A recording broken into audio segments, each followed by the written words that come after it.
Alors, Maurice Guédénon, l'actualité politique est dominée par la crise au sein du parti Les Démocrates. Je pose tout cru la question, à qui la faute? À qui la faute si, malgré toutes les mesures de précaution prises par le parti Les Démocrates, le député Michel Sodinou a réussi à dribbler. Je dis bien, a réussi à dribbler Boyaï, il a réussi à se désolidariser du groupe des 28 députés, créant ainsi des situations difficiles à son parti. À qui la faute? La faute, c'est au niveau des responsables du parti de l'opposition. Vous êtes sûr? Oui, Frida Wassou, ouais. Qui sont ceux qui gèrent la maison? Je veux dire, si les démocrates étaient une maison, ce sont les responsables, à commencer par le président Donnet qui est devenu plus tard le président du parti politique, les démocrates, l'ancien président de la République, Thomas Boniyahi, et tout le reste, le vice-président ou les différents vice-présidents et l'organe dirigeant de ce parti politique. Wilfried Awassou, disons les choses telles qu'elles sont. Une élection présidentielle se prépare. Et ça ne se prépare pas du jour au lendemain.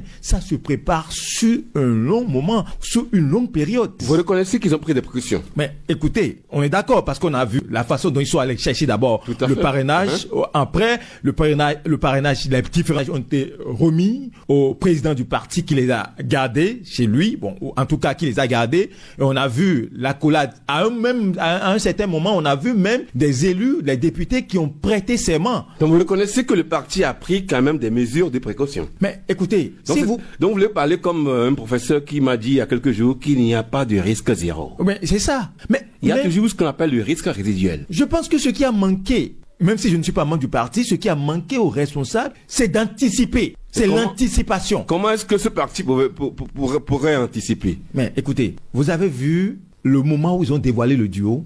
S'ils avaient dévoilé le duo plus tôt et que ces contestations ont commencé, est-ce qu'ils ne pouvaient pas s'entendre avant l'échéance donnée par la Sénat qui était, où le dernier délai c'était le 14 soir à 0h pour déposer le dossier? Ça laisse peut-être s'entendre. C'est parce qu'ils sont venus à un moment où il y avait assez de temps que tout ce qui se joue aujourd'hui se joue. On peut le dire, que à un moment donné, le président actuel du parti a manqué de leadership. Il a manqué de charisme pour conduire sa troupe. Vous parlez de Boniyahi? Mais écoutez, Wilfried Awassou, à un moment... Vous n'avez pas vu tout ce qu'il a eu à faire? Mais écoutez, il a réuni les députés. Il leur a parlé plusieurs fois. Restons ensemble. N'allez pas quelque part. Restons ensemble. Il a toujours dit. Est-ce que ça suffit pour calmer les tensions au sein de son parti politique? Donc, vous estimez que s'il y a eu un problème de leadership? C'est tout. Merci, Maurice. On va se rendre du côté du téléphone. On va joindre rapidement le journaliste Serge Avidjemé. Bonjour, bonjour. Alors, je pose la question, tout cru. À qui la faute? La faute, c'est à tout le monde. À tout le monde. D'abord, au parti et à son président Boniyahi. Ah bon? Parce que, c'est ça. Comment ça? Il faut pas Est-ce qu'on peut retenir un adulte? Pardon? Est-ce qu'on peut retenir un adulte? Non, on ne peut pas retenir un adulte. Mais je dis, la faute est au président Boniyahi parce qu'il a manqué de leadership. C'est vrai, on a vu toute la communication autour du retrait du parrainage, de tout ce qui a suivi, mais on a oublié quand même de communiquer sur les ressentis personnels. Ce que Michel Sodinou a fait, moi, je ne le soutiens pas. Loin s'en faut, ce qu'il a fait est très grave, c'est dangereux même pour une démocratie. Et là, quand on le dit, c'est que lui-même, il a des ressentiments. Il n'y a pas eu d'entente sur la désignation du duo candidat. On a l'impression que Boniyahi a voulu imposer son candidat. C'est ce qui est dit, pas tout le monde, Maître Rodolphe Agbodjo. C'est ce que tout le monde a semblé dire. Et que Eric Ngondete également avait des ambitions, soutenu par son ami d'enfance, qui est député de la 19e, Michel Sodinou. Et donc, on n'a pas pu accorder les violons. On l'aurait fait depuis, désigner le duo depuis qu'on ne serait pas surpris par ce qui s'est passé. Donc aujourd'hui, la faute est à Boniyahi, il a manqué de leadership. Mais quand on finit de parler de Boniyahi, ceux-là également qui sont dans le camp de Boniyahi, parce que non, le camp qui ne soutient pas Michel Sodinou, je veux parler du député Ouroukoubou à Tchad et consort, ceux-là également aurait dit, parce que je mets au conditionnel, selon les informations que nous avons recoupées, que si c'était Eric Ngondete qui était choisi, qui n'allait pas donner le parrainage. Alors Serge, ouais. Donc vous voulez dire que Michel Sodinou a profité des mésententes qui existent au sein du parti pour dribbler tout le monde? C'est ça. Il a profité et on ne doit pas justifier son acte. Je dis bien, on ne doit pas justifier. Tout à fait, voilà. C'est pas bon. Ce qu'il a fait, c'est pas, même si vous n'êtes pas d'accord avec ce qui s'est passé, vous faites d'abord l'effort de remettre le parrainage, de laisser le candidat. Après, vous sortez, vous faites des sorties pour décrier ce qui se passe à l'interne. Ce n'est pas de cette manière-là qu'il va régler son problème. Aujourd'hui, qu'on le veuille ou non, il est mal vu de la population, même dans le camp des gens de la mouvance. Moi, j'ai discuté avec des personnalités de la mouvance qui ont estimé que son acte n'est pas un bon acte. Qui a dit que dans la mouvance, le choix de Wada est un choix gobé par tout le monde. Je ne suis pas sûr. Et pourtant, le leadership du président Patrice Talon a fait que chacun est resté calme, même s'il y a eu des grincements dedans. Mais on vous dira que Yahi Boni n'est pas au pouvoir, Serge. Je suis d'accord, mais il a été un ancien président de la République. Et ça compte également. Ça compte, et c'est très important. Ça compte. Après tout, c'est le président du parti, c'est lui son parti politique. Moi, je crois qu'il a manqué de autre chose. Si vous permettez rapidement autre chose, moi, j'aurais aimé que ce que Patrice Talon leur a proposé en son temps, un accord de gouvernance, aurait pu permettre de ne pas tomber dans ce piège-là aujourd'hui. Parce qu'un accord de gouvernance ferait que M. Sodi n'aurait pas cette capacité de faire ce qu'il a fait là. Aujourd'hui, ils sont dos, mûrs. Boni Yaya a rencontré Patrice Talon. Et puis bon, moi je ne crois même pas à ces propositions-là. Le duo, la décision pipée, on va passer à autre chose. On va passer à autre chose. Et quel avenir pour le Parti des démocrates désormais? Non, vous devez savoir que pour le Parti les démocrates, ce qui va se passer, c'est qu'on a déjà lancé, si je me trompe, le lancement des dossiers pour les élections communales et les élections législatives. On sait qu'ils vont déposer le dossier, mais vous allez voir que la liste qui sortira, il y aura des sanctions. Il y aura des sanctions, des prosodinous sur toute la ligne ne seront pas considérés parce que aujourd'hui, ils sont considérés entre guillemets comme des traîtres. Donc on ne va pas encore faire confiance à des traîtres. C'est ce qui se dit dans le parti aujourd'hui. Et ça là, il y aura de cassures parce que quand les gens ne vont pas vouloir, les gens ne seront pas sur la liste, vous constaterez également que ces lieutenants, ces militants de ce parti, de l'aide Sodino et Eric feront une contre-campagne, n'est-ce pas, contre les démocrates. Et conséquence, c'est que le parti sera imité surtout dans la zone de Cotonou jusque dans la vallée de l'Ouémé. Voilà. Alors Serge, oui. Alors par rapport au tête-à-tête entre Boni Yahi, l'ancien chef d'État, et l'actuel chef d'État, Patrice Talon, il est vrai que l'officiel n'a filtré de la rencontre, mais tout de même, en tant que journaliste, on peut deviner un peu, on peut faire des hypothèses par rapport à ce que les deux personnages auraient pu se dire, non? Oui, moi, hier, j'étais aux aguets et puis j'ai également eu, à mon niveau, quelques informations, hein. En tout cas, ce sont toutes des informations personnelles que j'ai eues. Des proches, n'est-ce pas, du Parti des démocrates. Alors, il y a plusieurs aspects qui sont évoqués. Ce qui est courant, c'est que le président, les deux se sont accordés sur un accord de gouvernance entre le président Boni, les démocrates et un parti de la mouvance, ou Paul Rumpé. On est d'accord. Mais en dehors de ça, on a également estimé qu'il faudrait quand même qu'on change le duo, ce qui n'est pas. Est-ce que c'est possible? Allez-y. Légalement possible. La campagne, la date de dépôt des dossiers est passée. La seule chose qui pourrait être possible dans ce cas pour le peu d'études en droit que nous avons effectuées, c'est que s'il y avait un accord, une fois encore accord, et que les différents partis se sont accordés sur cela, c'est-à-dire les différents duos qui sont allés s'accorder, on constaterait peut-être que chacun pourrait dire, bon d'accord, nous vous donnons la possibilité de changer le duo pour que vous puissiez aller compétir autant que nous. Voilà, c'est surtout le camp de Wadaï qui accepterait cela parce que, et c'est assez risque et péril, parce qu'aujourd'hui, bon, il accepte cela, c'est qu'il y aura un concurrent de taille, qu'on le veuille ou non, et ça pourrait être difficile. Mais aujourd'hui, moi, je pense que si les démocrates doivent faire quelque chose de normal, ils doivent se concentrer, n'est-ce pas, sur les élections qui viennent, c'est-à-dire les élections de janvier, les communales, et puis les législatives, et puis ils n'ont qu'à fermer, n'est-ce pas, cette page de la présidentielle, essayer quand même de remobiliser la base, aller à ces élections, gagner beaucoup plus, n'est-ce pas, d'élus, faire au besoin cet accord de gouvernance. Et puis, quand ils auront plus, n'est-ce pas, de maires que de députés, je crois que en 2031, oui. Si Dieu nous prêtait vie, ils auront un nombre maximum, n'est-ce pas, plus que le maximum, voilà, de députés, mais pour pouvoir les parrainer. Pendant ce temps, ils seront, n'est-ce pas, quittes. Merci à vous, Serge Avidjemé. Merci beaucoup, hein. Je vous en prie. Alors, retour dans ce studio. Maurice Guédenon, vous avez entendu Serge également, hein? Wilfried Dawaso, je suis entièrement d'accord avec Serge Avidjemé. Mais il peut y avoir une main invisible, non? Mais écoutez, Wilfried Dawaso, non, une main invisible, c'est... Bon, c'est bien possible. C'est bien possible qu'il y ait quelqu'un tapé dans l'homme et qui... À qui ça profite, c'est possible, non? Mais écoutez, Wilfried Dawaso... Mais vous le dites que Sodino, il est adulte. Mais nous sommes en politique. Oui. Et peut utiliser tous les moyens, toutes les armes possibles pour vous mettre en difficulté. Donc l'enfant, c'est à vous. Donc si vous n'éduquez pas bien votre enfant à la maison, Wilfried Awassou, c'est à vous, c'est à votre groupe de rester soudés.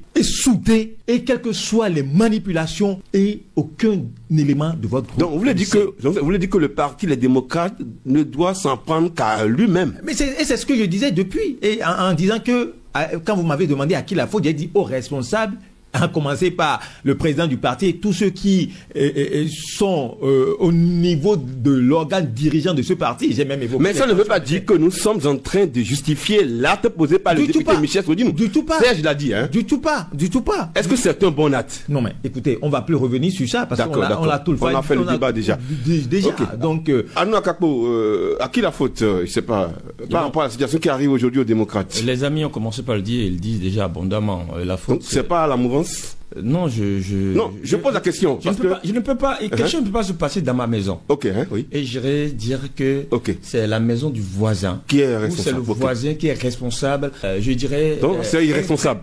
Intrinsèquement, oui, intégralement de ce qui se passe chez moi. Du moment où je suis propriétaire, j'ai tous les droits qu'il faut pour pouvoir gérer ma maison. Mes enfants. Un feu peut quitter l'autre maison pour venir me toucher, pour atteindre ma maison. Un feu peut quitter l'autre maison pour me toucher. Mais si j'avais pris les dispositions qu'il faut, j'avais commencé par avertir lorsque je voyais, puis bon voilà, j'ai commencé par appeler sapeurs-pompiers pour venez m'aider. Tout à fait. Le feu peut ne pas atteindre ma maison. Je dis, vous me comprenez un peu. Donc, c'est pour dire que ce qui se passe, c'est d'abord de la responsabilité du parti Les Démocrates. Et du moment où vous avez un chef de famille, un leader, forcément, c'est lui qui porte la charge de ce qui se passe. Bon, maintenant, il peut être responsable sans être coupable. Ok, d'accord. Ok, on fait la nuance. Ok. D'accord, il peut être responsable sans être coupable. En tant que leader, en tant que premier. Il a une responsabilité morale. Voilà, sans être coupable. Ok. Maintenant, je ne suis pas membre du parti, je suis pas dedans. Maintenant, lorsque vous faites les recoupements de certains des arguments des uns et des autres, on peut encore lui donner ou lui imputer parce que une certaine culpabilité dans cette affaire. Mais il a plusieurs fois parlé aux 28 députés. Restons soudés, restons ensemble. Yahi Boni, il a toujours martelé. Il a toujours dit. Oui. Si cela suffisait, en serions-nous là? Si cela suffisait, si parler suffisait, est-ce qu'on serait à cette étape-là? Vous avez suivi Abidjema. Il disait tantôt que il y avait des options. Nous sommes en politique, c'est vrai. Et stratégiquement, si je vais quelque part, je me donne tous les moyens pour y aller. Là-bas, je vais comment faire? Nous sommes en politique. Je saurai comment justifier. Les gens peut-être verront que j'avais raison d'avoir opté pour ce choix. Il s'est fait que le choix qui est fait aujourd'hui a été un choix hasardeux pour qu'il en soit là. Toutefois. Donc, vous voulez dire aussi que Michel Sodinou a profité de la mésentente qui a suivi le choix aucun profit, ou c'est pas si aucune opportunité ne doit, et c'est là où je vais peut-être être dur, amer, ou bien je vais tenser, qui m'en excuse, le député Sodinou. Aucune opportunité, à ce moment-là, en cette occasion-là, ne peut vous donner, je dis bien, le droit de faire ça. Ce qu'il a fait là. Cet acte-là. J'ai dit aucune occasion. Là maintenant, là, tout ce que ce soit Boni Yahi, ses militants, ses lieutenants, ses collaborateurs, ou en tout cas les membres du parti, tout ce que le parti, les démocrates, a commis comme péché politique, comme erreur stratégique, je sais pas, en tout cas, tout ce qu'il y a comme mauvais que le parti a fait pour se retrouver dans cette position-là. Vous savez qui porte le chapeau actuellement? Non. Mais on met tout sur la tête d'un homme, Michel Sodinou. Toutes les théories, tout ce qu'on va dire aujourd'hui, les militants, le peuple du parti des démocrates, d'accord, ne disent que c'est à cause de une personne, c'est à cause de quelqu'un que nous n'avons pas un duo pour aller à la compétition, pour aller à l'élection présidentielle. Il n'y a qu'un seul nom. Il a dit tout ce qu'ils ont fait là, tout ce que le parti a fait comme erreur, et ils reconnaissent. J'ai dit, allez leur demander, ils vont vous dire au micro que vraiment c'est vrai, mais est-ce que le député Sodinou, il était seul à être en porte-à-faux avec ce qu'il dit, ou bien à incriminer le processus de désignation interne? Non, on a dit, il n'est pas le seul. La lettre ou bien le message de celui qu'il défend, Le député Eric Moundete. Moundete, était clair. Il a dit, lorsque il était question de choisir un duo, pas celui qui a été présenté, certains ont dit qu'ils vont retirer leur parrainage. Ça veut dire qu'il y a des fichiers internes, le mur était lézardé. Au-delà de tout, et qu'il n'était pas seul à faire... lorsque ça a été changé, oui, il y a eu. Mais à un moment donné, l'intérêt personnel, l'intérêt individuel doit pouvoir être tué pour que on se dise, bon, là, contre mauvaise fortune, Je me plie. je cède. je fais bon cœur. Je suis dis, minorité, ok, certainement. D'accord. Là, ce que vous faites là, je ne suis pas d'accord. Hein. Ce n'est pas ce que nous avons dit, ce n'est pas ce que nous avons convenu. C'est contre l'esprit de ce qui a été dit. Mais je donne. Qu'est-ce que... Donc, vous voulez dire qu'il s'est comporté comme certains diraient après moi le déluge. Mais on peut le dire ainsi, Sodino là. C'est pas dénué de sens, hein. Il est logique. Il a sa logique. Il a sa logique, il dit que ce qui a été dit là, la logique de la désignation interne, les conclusions n'ont pas été respectées. Et que depuis là, le 2, la lettre de Eric a confirmé qu'il a commencé par dire, qu'il n'a pas été suivi. Mais à un moment donné, il faut se dire, bon, j'ai tout fait, les gens ne veulent pas me comprendre. Demain là, peut-être ils vont comprendre que ce que je disais était chose là. Et continuer de faire la bataille pour dire vraiment ce que vous êtes en train de faire là, ce n'est pas ça, il peut me monter au créneau. Avant même, pour dire, vraiment, hein, je risque de ne pas, les gens vont dire c'est quoi, il va dire, mais ce qu'on a dit, c'est pas ça que le parti est en train de faire, c'est pas ça, c'est pas le duo qu'on a dit. Il fait même faire ce qu'il avait la déclaration. Donc, il a fait couler tout le navire avec tout le monde. C'est ce que nous constatons. Et là, c'est là je dis que, en fait, c'est ce que nous constatons, en fait. Nous constatons que, en tout cas, je l'ai dit tantôt, qu'il m'en excuse. Je ne suis pas en train de faire... C'est un acte à ne jamais enseigner à nos enfants. Donc c'est un acte à ne jamais enseigner à nos enfants. Hein. Non, on peut pas. En fait, non. La Bible a dit que le scandale viendra. Mais malheur à qui? Ok. Le scandale vient, par qui le scandale viendra. Ce n'est pas bon que vous portez un chapeau. Ce chapeau-là, ce n'est pas bon. En tout cas, je dis, il a ses raisons, mais ce n'est pas bon. Non, mais écoutez, nous sommes en politique. Et nous ne sommes pas à l'église. C'est vrai, la Bible a dit. Nous ne sommes pas à l'église. Non, nous ne sommes pas à l'église. Il faut... En politique, c'est pas des enfants de cœur. Non, la politique n'est pas faite. On n'a pas pitié. Non, on n'a pas pitié. Mais on peut accepter, écoutez, parce qu'on est dans un bateau, on accepte que tout le monde coule ensemble. Alors qu'on ne sait pas nager. Dans quel milieu c'est comme ça, hein? On voit beaucoup plus les comptes valeurs. Vous ne voyez pas, vous voyez des gens qui ont critiqué, surtout sous nos cieux, hein, vous voyez des gens pendant 8 ans, ou 10 ans, ils ont pris 8 ans pour être membres dans un gouvernement et prennent les 2 ans restants pour critiquer le même gouvernement où ils ont participé à l'action. Vous ne voyez pas ça? Mais dans ce cas-là, est-ce que entre nous, hein, celui qui a été à l'origine de la réforme du système partisan, je parle des partis talons, est-ce qu'en temps normal, est-ce qu'il serait pas gêné par rapport à ce qui se passe là? Non. Gêné, c'est depuis longtemps parce que on a parlé de la transhumance politique qui n'a jamais par rapport à ce qui s'est passé au niveau du Parti des démocrates. Le comportement de Michel Sodino. Même s'il est gêné, est-ce que là, moi je ne justifie pas l'acte de Michel Sodino, vous m'excusez, mais nous prenons les tests pour argumenter. Ce que nous disons se base sur les tests. C'est dit que le député peut parrainer un candidat, un duo de son parti ou un duo désigné, un duo qui est en accord avec son parti politique, ou peut décider de ne pas parrainer. Pourquoi vous voulez lui retirer ce droit aussi de ne pas accorder son parrainage à X ou à Y? Je ne justifie pas son acte. J'ai dit, rien ne justifie ce qu'il a fait parce que tout le combat, toute la bataille politique que les démocrates ont menée de 2016 ou de 2023 jusqu'à ce jour sont anéantis. Comme ça, je suis d'accord. On va joindre au téléphone Josaphat da Bolinon. Bonjour, monsieur Dafaso. La situation qui prévaut aujourd'hui au sein du Parti des démocrates, quel commentaire cela vous inspire? Quelle lecture je fais de la situation actuelle? Oui. Politiquement, ça arrange bien sûr les politiciens.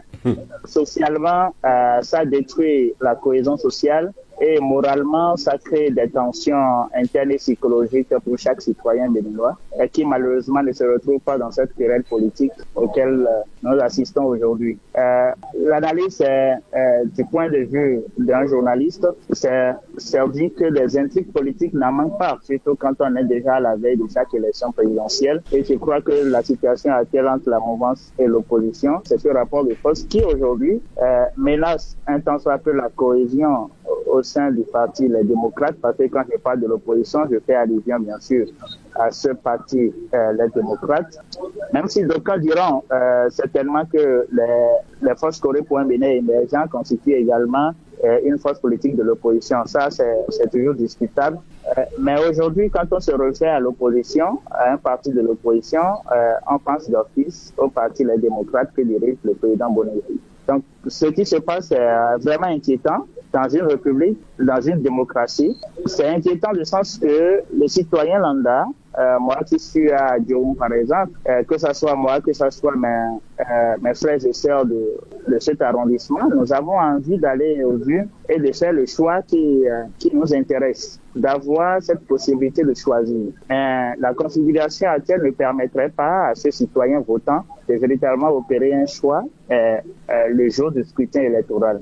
Josaphat Dabolino, par rapport à la rencontre entre Patrice Talon, le chef de l'État, il faut le respecter, et l'ancien chef d'État Boni Yayi, c'est vrai que il n'y a pas eu une déclaration officielle qui a été faite à la fin de cet entretien, mais en tant que journaliste, est-ce qu'on peut faire des hypothèses sur ce qui a été au cœur de leur rencontre? Je ne pourrais pas spéculer, mais ce qui est sûr, et ce qui j'ai eu dit avant et même après cette rencontre, c'est des sujets d'intérêt général, c'est des sujets liés également au scrutin présidentiel. Et cette fois-ci, ils ont élargi, en tout cas pour les indiscrétions qui ont été et qui me sont parvenues, ils ont élargi le champ pour les élections générales de janvier 2026. Donc du coup, comment véritablement sortir de cette crise qui aujourd'hui met à mal les partis, les démocrates, cette crise qui aujourd'hui ne garantit pas une cohésion sociale comme on l'aurait souhaité, cette crise qui prive des milliers de Béninois du droit de vote et du vote, de véritablement choisir leur candidat. Merci pour votre point de vue. Alors, merci à Josaphat. Arnaud Akako, Maurice Guédinon, vous avez entendu Josaphat Dabolino par rapport à la question. Alors, revenons sur la rencontre. Hein. Alors, on entend beaucoup de choses. Alors, est-ce qu'il est possible, parce que parmi tout ce qu'on entend, il est dit que il paraît qu'on aurait demandé aux partis politiques, les démocrates, de changer de duo de candidats. Est-ce que les tests permettent cela, chers journalistes? Maurice Guédinon et Arnaud Akako. Non, il faut rassurer. C'est pas possible. Non, c'est pas possible. Les tests, le code électoral ne le permet pas. Donc vous riez quand vous avez ri. Écoutez, on a entendu ça, même des confrères en relais. Ça, moi, je me suis posé la question, mais sur quelle base on va changer le duo? Ça va se faire. Mais qui va demander c'est tout comme si c'est quelqu'un qui désigne ceux qui doivent aller aux élections. Ça ne se passe pas comme ça, à mon avis. Je pense que le code électoral a fixé les conditions dans lesquelles il faut déposer les dossiers pour aller aux élections. Et après, ce qui doit suivre. Alors, Arnaud Akako, puisque vous êtes habitué à être à la Sénat, est-ce qu'il est encore permis qu'on change le duo Agbo-Diolodju? Est-ce qu'on peut encore le changer au regard des tests du code électoral? Déjà, il faut comprendre que la loi dit qu'on doit connaître le duo de candidat 6 mois avant la date du scrutin. 6 mois, c'est la période a pris... Donc le calendrier est déjà établi. Le calendrier, c'est figé. Ça dit, c'est loi, hein. Ce n'est pas... Alors, c'est avant où on disait que le chef de l'État n'a pas convoqué le corps électoral. Hein. Il va convoquer le corps électoral quand? Et on attend, et toutes les lèvres sont suspendues, ou bien on se dit, on attend le président, c'est lui qui n'a pas convoqué. Aujourd'hui, là, en réalité, même si Talon, ou bien le président qui va venir là, ça dit, on sait que, tout le monde sait que le calendrier a dit, deuxième dimanche du mois de janvier, élection communale, municipale, législative au Bénin, tous les 5 ans. Deuxième dimanche du mois d'avril, élection présidentielle. 6 mois avant, on connaît les dieux de candidats. Ça dit, c'est là. Et s'il y a changement, en tout cas, pour ce que je sais, pour les articles, les vues cités par la Sénat, c'est les changements on dit complétude de dossier. On a dit complétude. Vous venez avec dossier. On vous dit, il faut 8 pièces, 6 pièces. Oui. Si ça manque une pièce, vous avez 72 heures, comme c'est le cas la dernière fois là. Ok. C'était le 14, ça devrait finir. Le 14. Tout à fait. On leur donne 72 heures. On leur notifie, on leur donne deux fiches. La fiche pour dire récépissé provisoire. Deuxième pour notifier tout ce qu'il y a comme manquement. On vous Allez dit, compléter le dossier. On vous dit, vous avez maintenant 72 heures. Vous de façon complétez le simple, dossier. de façon simple, ça fait 3 jours. Ok. Il vous manque acte de naissance quelque part ici. Il vous manque, pour ce qui est là, formulaire de parrainage. Vous avez 3 jours pour venir compléter ça. Ce n'est pas dit dedans que il faut changer un nom. En tout cas, moi, je n'ai pas vu ça. Peut-être que les gens de la Sénat viendront dire. Peut-être pour les tests que j'ai lus là, ce n'est pas dit dedans que si vous avez un problème par rapport à votre un candidat, vous allez échanger. La belle preuve. Il y a eu un truc qui a peut-être fait déjà jurisprudence. Vous vous rappelez Moël Bénin PRD, il y a 2 candidats qui figuraient sur 2 listes. Un candidat, pardon. Oui, un candidat qui figurait sur 2 listes. 2 listes. Oui. Qu'est-ce qui a été fait? C'était PRD et Moël Bénin. Oui, qu'est-ce qui a été fait? Mais on a validé la liste. On n'a pas dit venez changer. Venez. Donc maintenant si c'est que aujourd'hui maintenant ce n'est pas exactement le même cas, mais c'est comme si c'est comme ça, on va dire maintenant ok, en toi je ne sais pas. C'est pour ça que moi je dis au nom de quel on demande que on a dit. Encore que donc ce qu'on a dit. Donc c'est pas possible. En tout cas, je dis c'est pas possible. Selon ce que je sais on peut pas changer de duo. On peut pas changer de duo. OK. C'est clair qu'on peut pas changer de duo. Les conditions dans lesquelles on peut arriver, c'est quand on a une situation de crise où tous les partis prenants, il y a un dialogue politique. Oui, il y a un dialogue où tous les partis prenants à cette élection sont d'accord. Et s'engagent. Ils s'engagent. Là en ce moment-là, tous les duos vont s'asseoir. Là, on révise. Là, on remet en cause tout ce qui se passe. Peut-être que le consensus peut faire de loi. Donc, il faudrait que la mouvance aussi accepte. Mais est-ce que aujourd'hui, nous sommes dans une situation pareille? C'est la question qu'il faut se poser. Est-ce que les autres vont accepter aussi? Mais non, est-ce que d'abord nous, est-ce que nous sommes est-ce que ceux qui ont désiré Ouada, ils vont accepter? Mais est-ce que même ceux qui ont les démocrates vont accepter? Parce qu'on a dit qu'ils ont dit que si c'était tel, on va retirer. C'est aussi ça aussi le truc. En tout cas, qui a intérêt? Mais je pense que tout ce discours là, le silence aussi alimente les rumeurs. C'est vrai, on a essayé, on a contacté des élus. Donc que les gens cherchent de croire qu'on peut changer de duo. Il faut se baser sur les tests. Vous permettez, Moïse Guédon, il faut savoir chose. C'est vrai, moi-même j'ai lu ce Dabolina commençait à dire tout à l'heure. Toute supposition est à 99% une fausseté. Tout à fait. Il a dit supposition. S'il y a 0,1% de trucs là, ça dit c'est... Non, ce qu'on dit là, moi je fais une analyse. C'est comme si, j'entends dire que tel a dit. Donc aujourd'hui là, demain on apprend que oui, il y a un changement. Et on dit que le message qui est envoyé là, la communication qui se fait, ça dit c'est... il faut nommer, c'est le chef de l'État qui aurait proposé que le duo de candidats soit changé. Je fais une analyse tout à fait, oui. Patrice Talon qui est là, candidat sortant. Pardon s'il vous plaît. Président sortant. Homme de rigueur. Excusez-moi, pardon. Homme de rigueur. Oui, je viens. Sortant. Il a fini. Il a dit qu'il serait impliqué dans sa succession. Ils ont choisi un duo qui est là. Maintenant, Patrice Talon, légaliste, homme de rigueur, qui suit les tests, il se lève contre toutes les thèses, tout ce qu'il a défendu pendant 9 ans, 6 mois. Il se lève aujourd'hui pour dire, on va mettre la loi de côté, je fais passer ma volonté. Ce qui est en train de diviser les démocrates, je fais passer la loi, ce qu'on a dit de côté, je dis, maintenant, parce que il faut avoir pitié de ça, il y a certains pleurent, il faut changer de duo. Non, vous voyez ce que... C'est pas possible. Patrice Talon, qu'est-ce que les gens qui sont à l'extérieur vont dire?